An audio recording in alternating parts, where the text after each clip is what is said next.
All right, let's get right into this explainer and break down the 2026 Ebola outbreak in the Democratic Republic of the Congo. We are targeting exactly what you need to know for your USMLE and NEET PG board exams. We're going to connect those micro-level concepts of virology and pathogenesis straight to the macro-level realities of epidemiology and mathematical modeling. So let's jump in. 50%. Just let that sink in for a second. That number represents the historical average case fatality rate for Ebola virus disease in humans.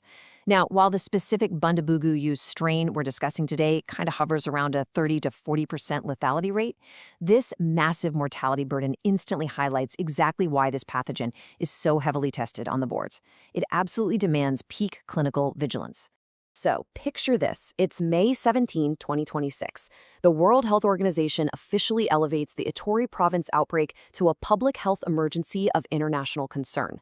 This declaration really sets the stage for our clinical analysis today, showing us how a localized cluster can rapidly trigger a massive, full-scale international health and resource response. Here's our roadmap for today. First, the 2026 PHEIC alert. Second, Ebola virology and strains. Third, clinical presentation. Fourth, transmission and control. Fifth, diagnosis and treatment. And finally, number 6, SEIR epidemic modeling. Section 1, the 2026 Bundibugya PHEIC declaration. You can really see how fast international health bodies react in real time. We've got official dispatches, like from the Hong Kong Center for Health Protection, showing them immediately activating their alert response levels. Why the sudden panic?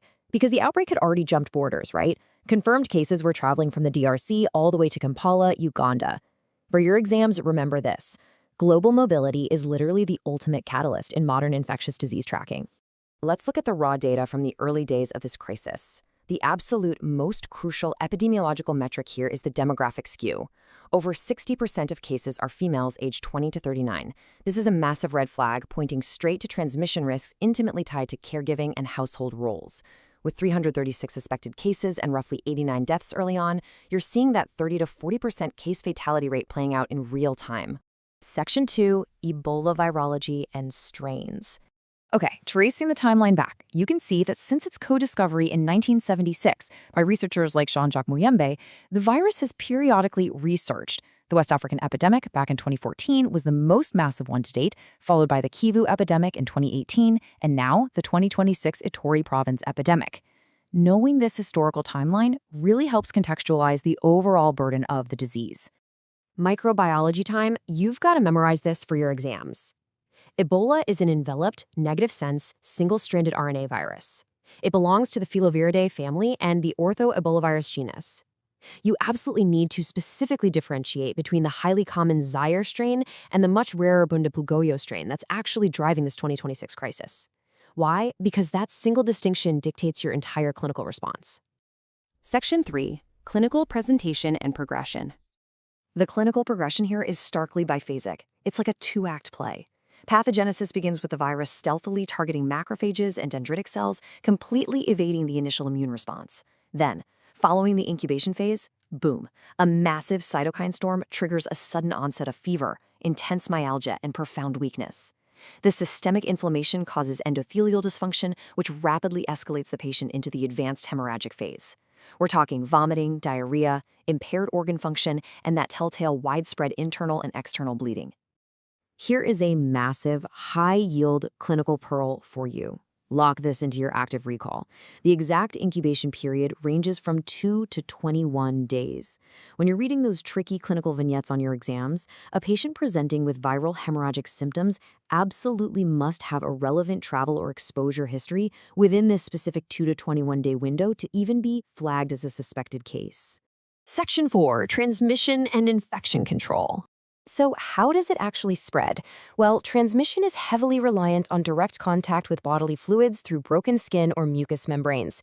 While it's initially introduced through infected animals, it's the human-to-human spread that really drives the epidemic. Indirect contact with fomites, unsafe burial practices, and nosocomial spread, meaning spread within hospitals, make stringent infection prevention absolute priorities. We're talking strict isolation, impermeable gowns, and double gloving.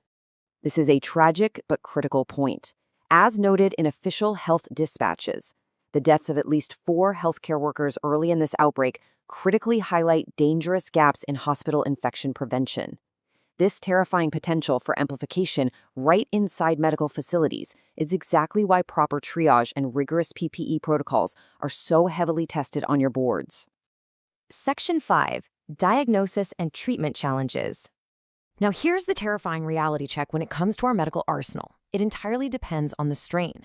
For the common Zaire strain, we actually have great tools: rapid diagnostic tests, live attenuated vaccines like RV-SV-Zebov, and monoclonal antibodies like ansuvimab.